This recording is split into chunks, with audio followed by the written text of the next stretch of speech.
Supreme Court's recent order by staying the operation of banning hijab into the educational institutions is such a relief to the minorities because Supreme Court has upheld the constitutional mandate, that is right to freedom of religion.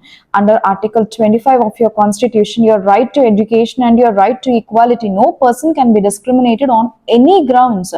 It can be on a caste, creed, color, religion, on in any grounds. No person can be discriminated in, especially in educational institutions. When you impart education on the scale of being secular, the educational institutions of Bombay, they have banned the wearing of hijab, burqa, or any kind of cap or scarf.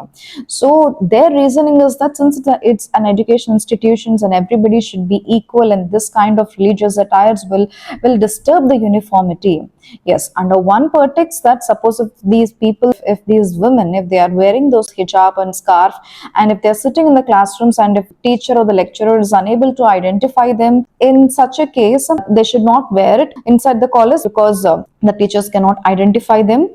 But that can't be a ground. These people cannot even wear it and enter into the institution. Now such a thing cannot be appreciated, or such a thing cannot be allowed. See, what happens is, suppose if someone is wearing a religious practice, what does a court looks into to allow such a religious attire or a format which the religion allows? That is, the court will consider whether it is an essential religious practice or not. That is, whether the religious doctrine speaks about such a practice.